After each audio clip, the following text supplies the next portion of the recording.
मां भगवती दुर्गा की कृपा सदैव आप और आपके समस्त परिवार पर बनी रहे। दोस्तों, आज की वीडियो में मैं आपसे बात करने वाला हूं शारदीय नवरात्रि के बारे में। शारदीय नवरात्रि जो कि आश्विन मास के शुक्ल पक्ष में आती है, कब से प्रारंभ हो रहे हैं, कब समाप्त हो रहे हैं, और नवरात्रि के इन 9 दिनों में कलश की स्थापना करके हम मां दुर्गा की आराधना करते हैं। तो कलश की स्थापना करने का शुभ मुहूर्त क्या है, किस दिन कौन सी देवी की आराधना की जाएगी, इस बार नवरात्रि कितने दिन की है और मां दुर्गा की सवारी क्या है, इसके अलावा दुर्गा अष्टमी, महानवमी और दशहरा कब है, ये सारी जानकारी आपको आज की वीडियो में शेयर करने वाला हूं। तो वीडियो बहुत महत्वपूर्ण है, पूरा जरूर देख लीजिए। और अगर वीडियो अच्छी लगे तो इसे लाइक भी जरूर कीजिए, क्योंकि आपके लाइक्स, आपके कमेंट मेरे लिए बहुत महत्वपूर्ण होते हैं। यह एकमात्र जरिया है जिनसे मुझे पता चलता है कि आपको यह वीडियो अच्छी लगती है और आपके लिए यह वीडियो उपयोगी है। तो अगर वीडियो अच्छी लगे तो लाइक तो जरूरी किया कीजिए। दोस्तों, शारदीय नवरात्रि का प्रारंभ होता है पितृपक्ष के अगले दिन से, यानी कि जो सर्व पितृ अमावस्या होती है उसके अगले दिन से ही प्रतिपदा तिथि से ही कलश की स्थापना करके शारदीय नवरात्रि का प्रारंभ हो जाता है। यह नवरात्रि आती है शरद ऋतु में, इसलिए इसे शारदीय नवरात्रि कहते हैं। एक नवरात्रि चैत्र मास में आती है, उसे कहते हैं चैत्र नवरात्रि। इसके अलावा 2 गुप्त नवरात्रि भी होती है, जैसे कि आषाढ़ मास में और माघ मास में।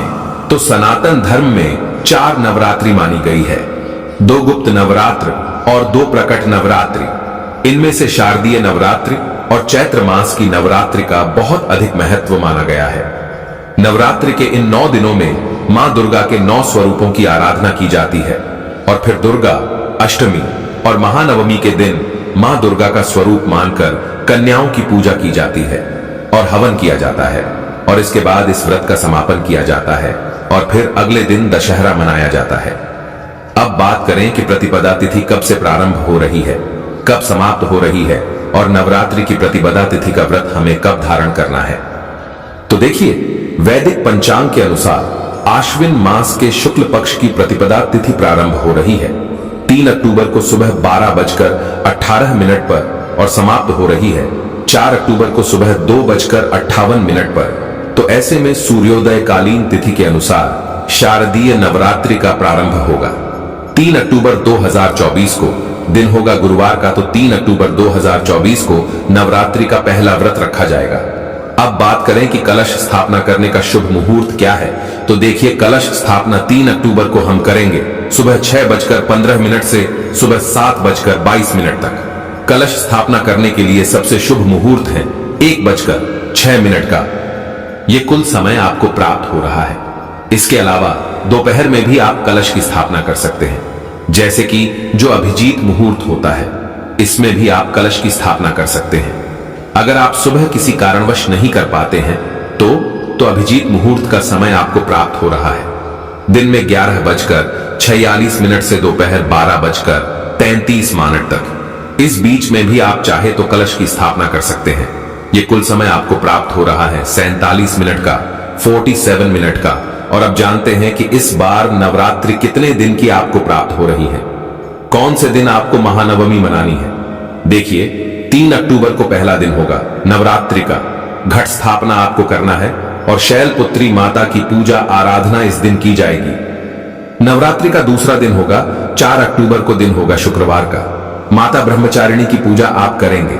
और शारदीय नवरात्रि का तीसरा दिन होगा, यानी कि तृतीया तिथि 5 अक्टूबर को है। इस दिन आप माता चंद्रघंटा की पूजा करेंगे, जो माता दुर्गा का तीसरा स्वरूप माना जाता है।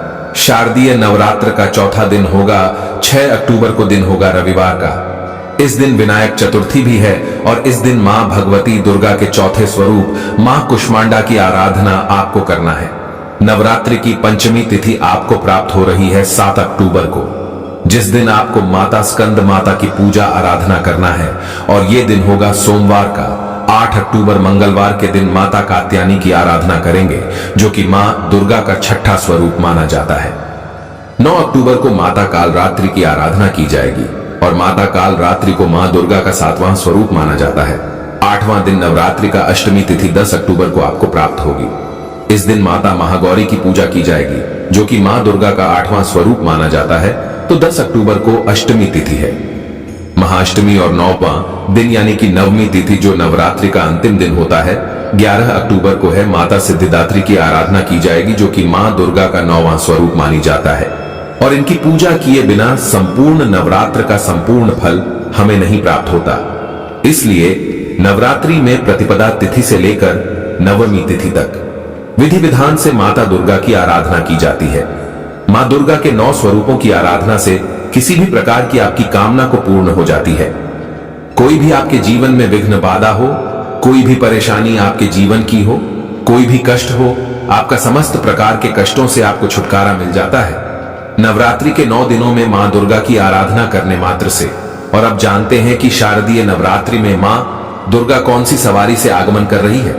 देखिए, इस बार नवरात्रि का प्रारंभ हो रहा है गुरुवार से, और गुरुवार के दिन जब नवरात्रि का प्रारंभ होता है तो ऐसा माना जाता है कि माता की जो सवारी होती है पालकी होती है।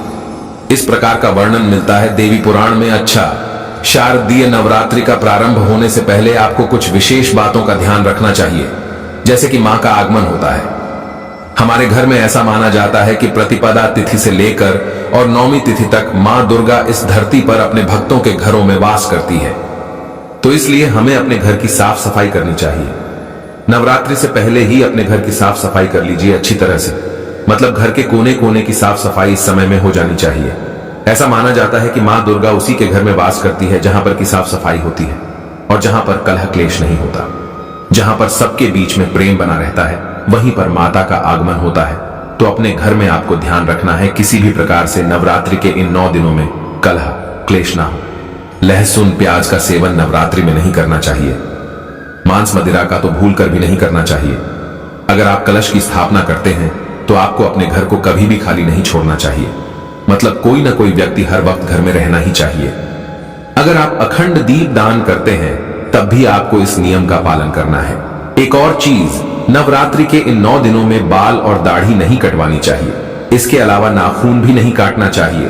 तो यह कार्य आपको नवरात्रि से पहले कर लेना है। नवरात्रि प्रारंभ होने से पहले आपको जो भी जरूरी चीजें हैं पूजा की, वो सभी चीजें खरीद कर अपने घर में पहले रख लेना है। आप चाहे माता की मूर्ति खरीदना चाहते हो या फिर चुन्नी माता की लेनी हो, नारियल इत्यादि लेना हो, ये सभी चीजें आप पितृपक्ष में भी ले सकते हैं।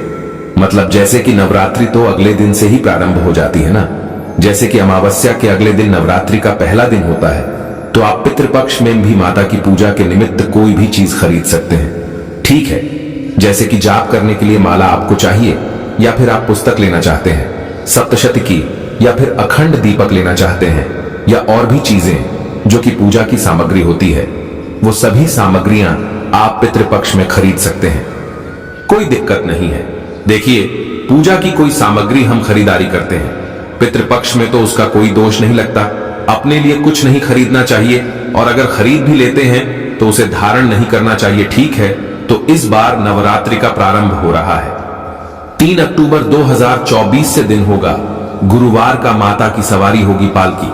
मतलब जिस सवारी से माता का आगमन होगा वो पालकी होगी। और नवरात्र का समापन शनिवार को हो रहा है। और शास्त्रों के अनुसार जब शनिवार को नवरात्रि का समापन होता है तो माता पैदल जाती है।